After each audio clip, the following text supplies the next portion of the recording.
मेरे प्यारे साथियों, अल्लाह ताला ने हमें आंखें भी दी हैं और वोट कहां देना है उसके लिए हमें दिमाग भी दिया है। इसलिए हम आंखों से देखेंगे भी और दिमाग से हम काम भी लेंगे। इसलिए सुनते चलिए, हजरत अली ने अपने गुलाम कंबर को भी कोड़े में कोड़े। कभी कभी आपने देखा होगा भीड़ में पुलिस लाठी चार्ज कर देती है। काजी शुरह की अदालत है, एक मुकदमे की सुनवाई है, उसमें गैर मुस्लिमों की भीड़ लगी हुई है, मुसलमानों की भी भीड़ लगी हुई है। और काजी शुरह जानते हो कौन काजी हैं? काजी शुरह वो है जिन्होंने अपने बेटे तक को सजा दी थी, अपने बेटे के खिलाफ भी सजा सुनाई थी। काजी शुरह वो है कि जब इनका बेटा मदरसे में पढ़ता था तो मदरसे के टीचर ने शिकायत की कि आपके बेटे ने किसी नाई से, हज्जाम से, बार्बर से बाल कटवाए और असर की नमाज का वक्त करीब था। जब वो बाल कटवा कर वापस आया तो असर की नमाज की जमात छूट चुकी थी। अगरचे उसने बाद में नमाज पढ़ ली लेकिन जमात छोड़ दी। तो काजी शुरह ने एक मोटा डंडा भेजा था और कहा था कि ये मुकदमा मेरी अदालत में आया है, इसलिए ये डंडा मैं भेज रहा हूं। इस लकड़ी से मेरे बेटे को इतना मारो कि ये लकड़ी जब तक टूटकर 3 हिस्सों में न बढ़ जाए, इस डंडे के 3 टुकड़े न हो जाएं, तब तक मेरे बेटे को पीटते रहो और उसको बताओ कि तुमने ऐसे तंग वक्त में नमाज बाल क्यों कटवाए, जब नमाज से असर का वक्त करीब था।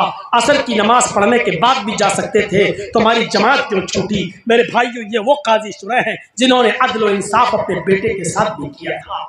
इनकी एक अदालत में एक फैसले के दिन गैर मुस्लिम और मुसलमानों की भीड़ लगी हुई है, लोग देखना चाहते हैं।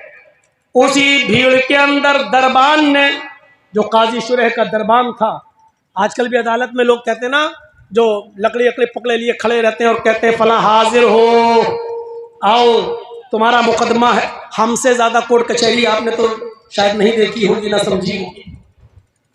तो मेरे भाइयों, आज भी कोर्ट कचहरियों में लोग रहते हैं, जो जज के बिल्कुल करीब बैठता है वो, उसको उर्दू में दरबान कहा जाता है। दरबान, मेरे भाइयों, काजी शुरह को लोग घेर रहे थे तो दरबान ने एक कोड़ा मार दिया।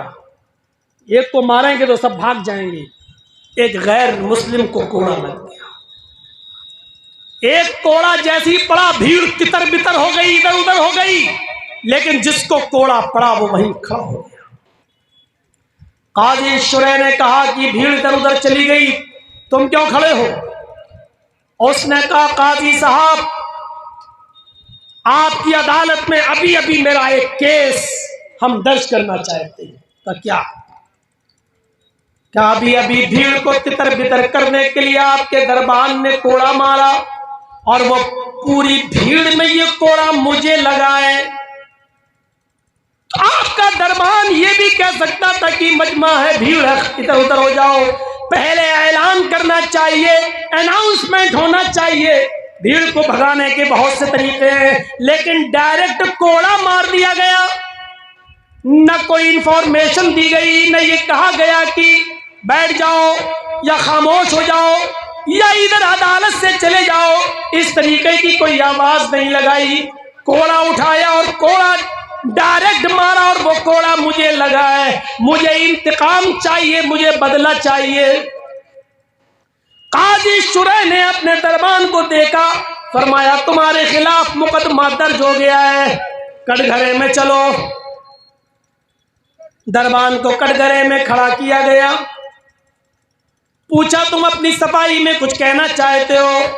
दरबान ने कहा आपकी तरफ लोग बढ़ रहे थे, भीड़ को तितर बितर करने के लिए मैंने कोड़ा मारा, एक ही कोड़ा मारा जो इसको लग गया। कहा क्या तुम इस कोड़े मारने का एतराफ करते हो? कहा मैंने ये कोड़ा मारा है। कहा अब तुम इधर आ जाओ।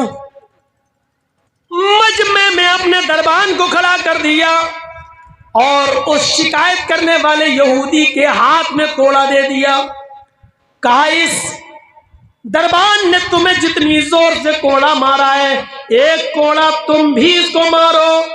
लिहाजा उस यहूदी ने कोड़ा उस दरबान को भी मारा और पूरे मजमे ने ये अदल देखा, ये इंसाफ देखा। तो जब एक यहूदी और काजी के दरबार में दरबान को मार रहा है, काजी के दरबार में दरबान को कोड़ा मार रहा है, और काजी खुद ये फैसला सुना रहा है, ये अदल देखेंगे तो अमन क्यों नहीं होगा। ऐसी जगह पर अमन था, ऐसी जगह पर इंसाफ था, ऐसी जगह पर खूरेजी नहीं थी। आज अदल नाम की कोई चीज नहीं रह गई है। अफसोस तो ये होता है कि आज सुप्रीम कोर्ट को मुदाखलत करना पड़ती है कि अगर मणिपुर के मामले पर आप नहीं बोलेंगे तो हम एक्शन लेंगे।